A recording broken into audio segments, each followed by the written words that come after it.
Hi, this is Jagannath Thakur, and I am the co-founder of KRC. And we are in partnership with Convolution Educare, who provides us resources, trained resources to work on our various projects. And many of our projects are on BRMS. So let us try to understand what is BRMS and what are the different tools that are being used for the BRMS, that is Business Rules Management System. And one of the tools is Blaze Advisor. FICO Blaze Advisor is one of the world's leading business rules management system. And today we will just go through the solutions for rules management, how we develop, how we deploy, and how we maintain those codes. FICO Blaze Advisor, it is maintaining high volume operational decisions for many Fortune 500 listed clients. And let us go through the methods. The most of the methods in BRMS is common, and that is that we do the rule development, we do the authoring and testing, and we deploy it through different templates, decision tables, graphical uh, decision flows, and thus we provide the building blocks for strategy orchestration and champion strategies. So there are so many tools. Why do we use Blaze Advisor? One of the thing is that it is a very high performance runtime environment, and the ability to create rules and rule sets for very complex decisions are very easy to work on Blaze Advisor. It also works on various heterogeneous environment deployments, and testing and change management capabilities are very useful. Let us go through the architecture of Blaze Advisor. So we have to do the rule development and the rule authoring parallelly, and once that is complete, we put that in the rule development repository. So while this development is being done, a separate group of people can test those rules one by one, and once that is approved, it can be deployed to the production environment. From the production environment to the deployment manager, we expose them as application services, and the customer applications invokes them whenever it is required.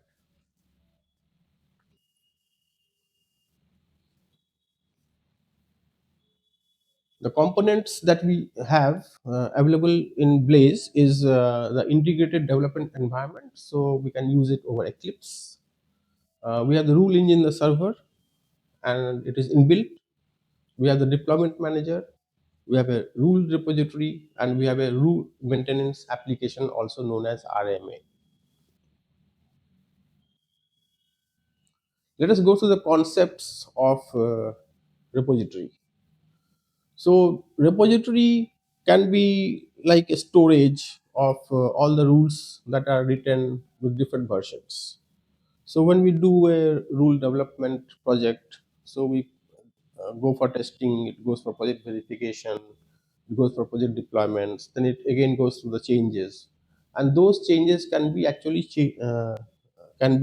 tested through the rule maintenance application, and then it can be put back to the repository so that it is available for the services.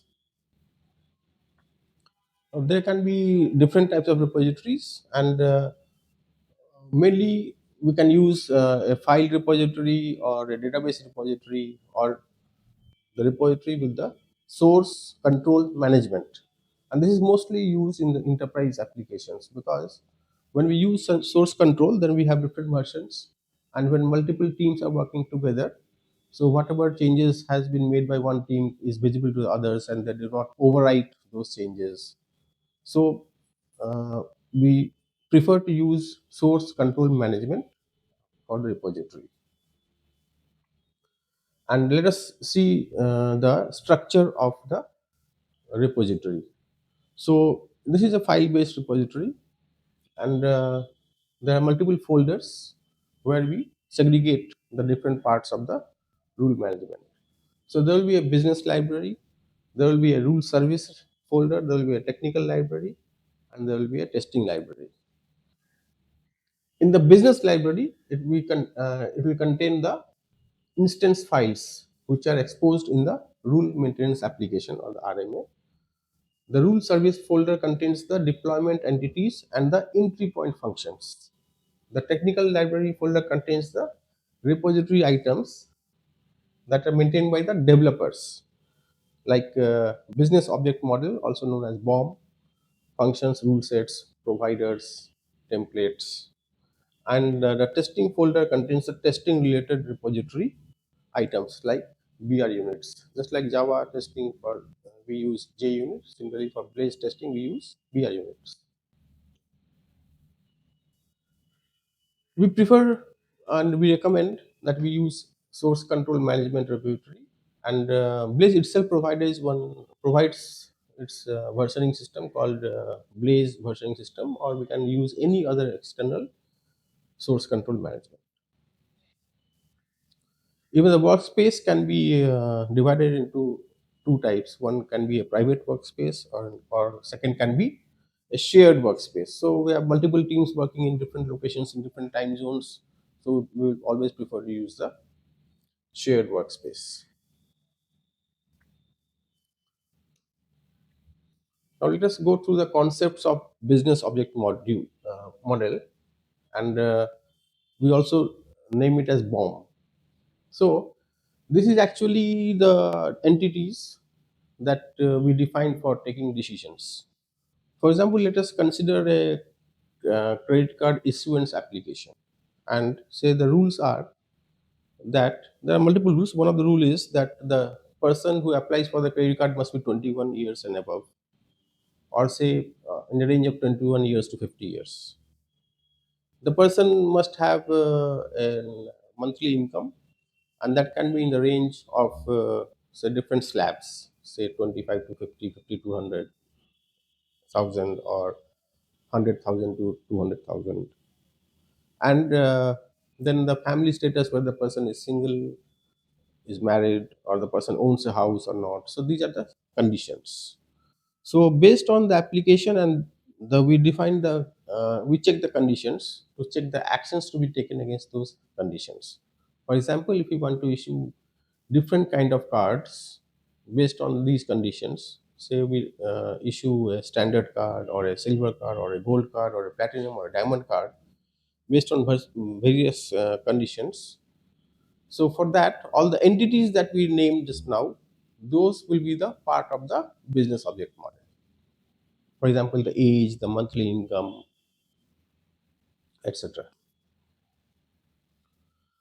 For using the business object models, we have multiple choices. So we can have a Java business object model, we can have a database oriented database business object model, or an XML business object model, depending on the project and the application, and we can use. But for everything, Blaze provides its own wizard, so that we can easily create the uh, Blaze advisor project and Blaze advisor class based on the Java package, or the database pattern, or the XML, or the custom applications that can be imported, or through COBOL.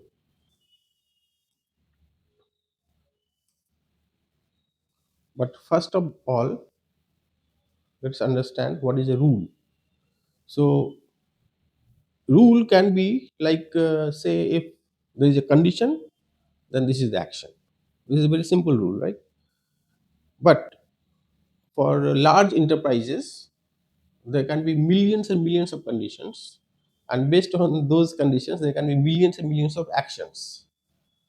And for our example, in the credit card world, so we have, say, five conditions: that the person should be over 21 years of age, the person should have a monthly income of a particular range. So these are the conditions, and based on these conditions, what is the action? The action is that the person, according to the conditions, may get a standard credit card or a silver credit card or a gold credit card. So these are the actions. Now, whenever we have to take decisions, the rule engine will check those conditions and will recommend an action. Now, those action will be actually available as a service to the custom applications, and anything that needs to be changed can be done very easily across the globe. So, say a company is operating globally and issues say around 4 to 5 millions of new cards per day, and they want to change a condition, so they cannot go to each region and change the codes. What they do is that they change the rule in the RMA, and it is implemented immediately across the globe within a few minutes. So that is the advantage that a rule engine provides, and that is why the enterprise version of BRMS is widely used in Fortune 500 companies. The structure is similar to all any other Java or a COBOL project. The rule artifacts can be divided into different types. Like there can be rule flows. Like it's like a workflow. Like, it goes from start to a node to second node to third node, like that, and ultimately the flow ends. It can be rule sets where a group of rules are written as a set. There can be functions which will give a result based on computation of some values. We can use decision table just like Excel, where there are similar conditions and action terms, but use different rule values. And for decision trees, we actually have a chain of conditions, and we can take an action based on the fulfillment of a condition.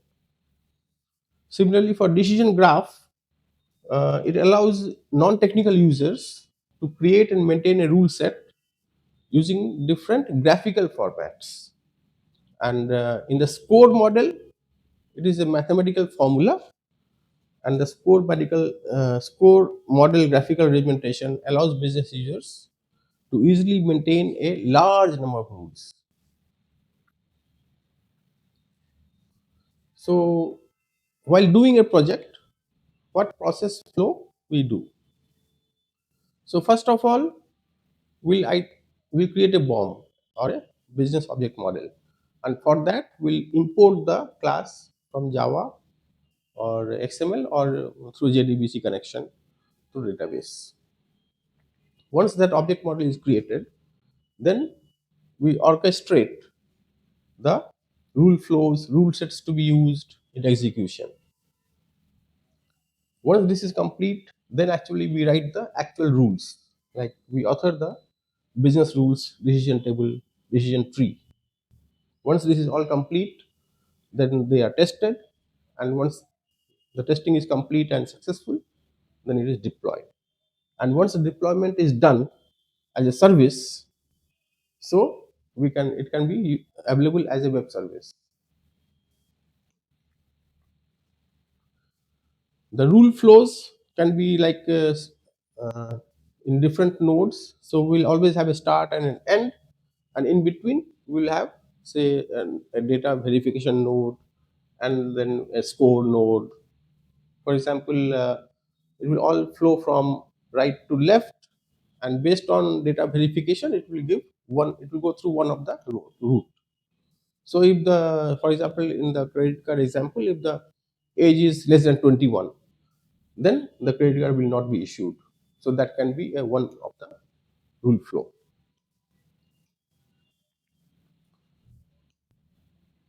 We have gone through decision tables, decision tree, functions, decision graph, and we can discuss this in detail. So just like in the credit card example that I had just mentioned, so there will be a column of different types of income. That is a column with home ownership, yes or no, and then based on that, what is the action? So, for example, if the person whose income is say between 25,000 to 50,000, so they will be directly assigned a standard card as soon as they apply it. But there can be multiple conditions, like if the person has an income of in this range and doesn't have a home, then they will get the standard card. But if they have the home, they will get an assigned gold card. So similarly, these can be in millions, these can be millions, these actions can be millions, and all those decisions takes place in milliseconds. Multiple companies use a score model for academic score, and we have implemented and we can implement the rule service. As mentioned, it is invoked through the rule engines API. Why use rule service? Because it reduces the dependency on IT to make changes happen. And when to use rule service? When the business logic is highly dynamic and time to market is critical, and decision process is business oriented. This is the illustration of a rule service. We have gone through it earlier. And this is the architecture of a rule server, especially the Blaze server. So this is the business application, and these are the rule servers. On this side, we have the Blaze repository where the rules are authored and kept, and this is a deployment manager. So these can work and these can work together. So if any rule needs to be changed, there is no uh, requirement to shut this down. It can uh, keep working as it is. We just change the rules and deploy it, and within in the next service invocation, it will give the next action or the new action. And when we have multiple teams operating, and the manager can actually write a rule template so that whatever rules that needs to be authored, that can be in the same format. So that way the development is synchronized.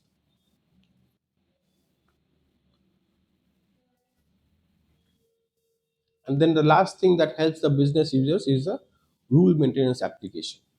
The rules maintenance application is actually a web based application where a business user who doesn't need any technical guidance can log in and check the rules. They can put in the values and see the results. They can put in the different conditions and see the different results that are coming in. They can test it, they can approve it, and they can change something and immediately see the results. So they can compare what are the differences between the earlier decision and the uh, next decision.